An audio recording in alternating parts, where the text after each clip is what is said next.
হয় কেন? আগের দিন রাত্রে সবাই পেজটির ভিতরে কলম 2টা, এডমিটটা, রেজিস্ট্রেশনটা, কাঠপেন্সিল, কাটার আর রাবার, এই যে জিনিসগুলি আমি কইছি, এই সবটি জিনিস তুমি আগের দিন রাত্রে তোমার এই যে খামরা দিছি, যে তোমার এই যে জিনিসটা তোমার সামনে দেওয়া হয়েছে কাভারটা, এই কাভারটার মধ্যে ঢুকে আগের দিন রাত্রে রাখবা, বুঝছো নি? আর রাখবা কোনো জিয়ানো তোমার নরমালি প্রত্যেকদিন বাইতে দেখাও ইয়ানো রাখবা, বোঝা যাচ্ছে? যেমন যে আইনা আমরা রাখি বা টেবিল উপরে, যে কোনো টেবিল উপরে, বইয়ের টেবিল উপরে বা কোনো একটা জায়গা জিয়ানো নরমালি রাখা হয়, কথা বুঝছো? ফাইজলামি কথা না কিন্তু। যদি মিস হয়ে জায়গা তখন অনুভব হইব আমার একটা কথা, যদি ফাইল মিস হয়ে জায়গা ওই পরীক্ষা যেতে গায়ে 2 টাকা ফাইল নিছো না, বা ফাইল নিছি কাগজ তো নিছি না, বা আমার কথাটা ইগনোর করে পরের দিন সকালে ডুবাইতে গেছো তুমি, এডি করলে কি হইব? তোমার তোমার একটা জিনিস পরিশানি হইব। তুমি হাফ পরীক্ষা দিলা, পরীক্ষা বইয়া ঢুকতে গিয়া তুমি রেজিস্ট্রেশনের কথা মনে হইলো, এডমিটের কথা মনে হইলো, লিখতে গিয়া তোমার মনে হইলো, এই জিনিসটা হইব, কথা বুঝছো? কি কইছি? যে জিনিসটা নিয়ে অনেক তোমরা ডর থাকতে পারে, কথা বুঝছো? কি কইছি? পরীক্ষা সেন্টারে একদম আধা ঘন্টা আগে বা দিব। কেন যাইতে হইব?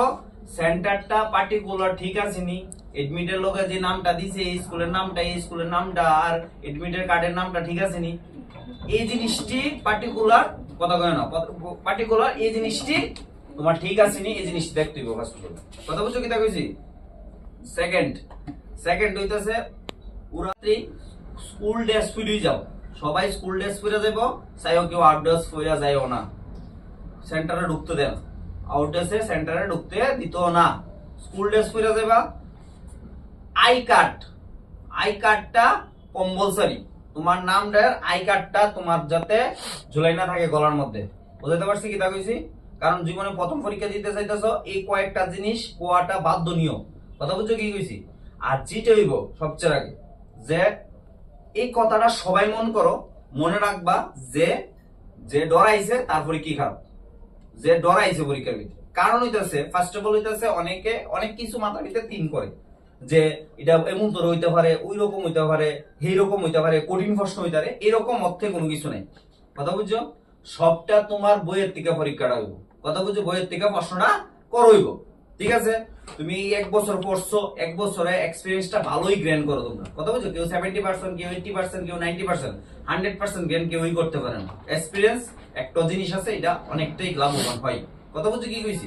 তাহলে 100% কেউই না, সবাই একটু কম আছে, কেউ একটু বেশি কম, একটু কম, বোঝা গেছে? কি কইছি? তো ডরানোর কোনো কিছু নাই, তোমরা লগালগি সবাই একসাথে একই স্কুলের স্টুডেন্টই পরীক্ষা দিবা, একটা ক্লাসের ভিতরে তোমার চিনা পরিচয় মানুষই থাকবো, অন্য স্কুলে হইলে তোমার মতোই ছাত্রছাত্রী থাকবো, আদারওয়াইজ কেউ থাকতো না, ভিন দেশের থেকে আয়া কেউ এখানে পরীক্ষা দিত না, ঠিক আছে?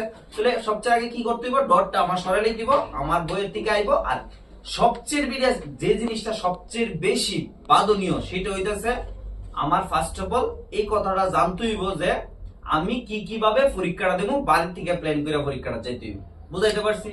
যদি তোমরা জানতে চাও বা কোনো কিছু এই জিনিসটা ব্যাপারে আগে যারা পরীক্ষা দিছে তারা থেকে একটু জিজ্ঞাসা করে লইবা, কিভাবে পরীক্ষা হইছিল, কেমনে যাইলে ভালো হইব, কেমনে যাইতে আমি তো কোনো কিছু বুঝতেছি না, এগুলো একটা প্ল্যান লইয়া বুঝতে পারো, কথা বুঝছো? কি দেখছি? প্ল্যান করে গিয়া পরীক্ষা দিবা, তোমার পরীক্ষা 100% সাকসেসফুল, কেউ সাথে কোনো কথা বলা লাগতো না, তোমার ডেস্কের ভিতরে কোনো কাগজ আসেনি, তোমার নিচে ডেস্কের নিচে কোনো কাগজ আসেনি, এই জিনিসটি সবটি বিষয় লক্ষ্য করবা, কইরা ডেস্কটারে ক্লিন কইরা তুমি বইয়া থাকবা, কথা বুঝছো? সিঙ্গেল তুমিই বইবা একটা ডেস্কের ভিতরে, আর কেউ হইতো না এটার সাথে, কথা বুঝছো? স্কুলে দিতে গেলে আমরা কি করি? স্কুলে দিয়ে যাওয়ার সময়, স্কুলে যখন পরীক্ষাটা হয় তখন আমরা দেখি যে আমরা ক্লাসের আমার সাথে আরেকজন আমার ছোট ভাই বা অন্য ছোট ক্লাসের একটা স্টুডেন্ট বা বড় ক্লাসের একটা দিদি বা দাদা বইয়ে থাকে, ঠিক আছে না? কিন্তু মাধ্যমিকের ক্ষেত্রে এই জিনিসটি নাই, কিন্তু পার্টিকুলার একটা স্টুডেন্ট একটা বেঞ্চের ভিতরে বইব, বুঝছো? কি তা কইছি? এই জিনিসটি অনেকের জানা নেই, ঠিক আছে? এই জিনিসটি একটু ভালো করে শোনো আর ভালো করে মনে রাখবা যে এই জিনিসটি গাইডেন্স। সবচেয়ে বেশি কি হয়, এবার দেখা যাইতেছে, এবার না প্রত্যেকবার দেখা যাইতেছে স্টুডেন্ট সেন্টার ভুল করে। তোমার এডমিটের ভিতরে লেখা আছে এডমিট এক্সাম সেন্টার লেখা, ইয়োরা পয়েন্টটা দিয়া তার নাম না আছে লগে, রানীরগাঁও গার্লসের ভিতরে নাকি বিদ্যা মন্দির স্কুলের ভিতরে, এই জিনিসটার ভিতরে তুমি লক্ষ্য করো পার্টিকুলার তোমার স্কুলের নাম এবং কোন সেন্টার, আটনামা কোন সেন্টারটা, কথা বুঝছো? কি তা কইছি? এই দুটোটা জিনিস তুমি একটু লক্ষ্য কইরা তারপর বাড়িতে যাইবা, আর এই এক্সাম দিতে যাইবা এক্সাম সেন্টারে, কথা বুঝো? আচ্ছা, এডমিট কার্ডের ভিতরে সবাই নাম টামটি মিলাইছো নি? নিজের নাম, বাবার নাম, রেজিস্ট্রেশনের লগে সবটি অক্ষর টক্কর, ঠিক আছে, রেজিস্ট্রেশন নাম্বার সব মিল আছে নি? সবাই সবকিছু মিল আছে নি? দেখা টিকা রাইছো নি সবাই? সুন্দর করে বাড়িতে গিয়া এটি দেখা টিকা কইরা একটা ফর্মের ভিতরে রাখিয়া এরপরে যাইবা পরীক্ষা দিতে, কথা বুঝা গেছে? আগের দিন রাত্রে যে যতটুকুই হেডিক পড়াশোনা করবা না। হেডিক পড়াশোনা মানে কি? রাত্র সারা রাত্র পড়লাম, হ্যাঁ, সকালবেলা গেলাম পরীক্ষা, এরকম যাতে কি এরকম না করো। কারণ অসুস্থতা তোমার তিনটা কারণে হইতে পারে। একটা, তুমি খাওয়া দাওয়া না করে গেছো গা পরীক্ষা দিতে, এটা একটা অসুস্থতার কারণ। 2 নাম্বার, তুমি সারা রাত্র পড়ছো, সকালবেলা গেছো পরীক্ষা দিতে, 2 নাম্বার কারণ। 3 নাম্বার কারণ, তুমি অতিরিক্ত ভয় পাইতেছো। বুঝা গেছে কিটা কইছি? এই 3 নাম্বার পয়েন্ট, এই তিনটা জিনিস যাতে কেউ না হয়। বুঝাইতে পারছি কিটা কইছি? পরীক্ষা কম্পালসারি নরমাল পরীক্ষা, প্রশ্ন দিব, তুমি আনসার করে সুন্দর করে আই দিবে। বুঝাইতে পারছি কিটা কইছি?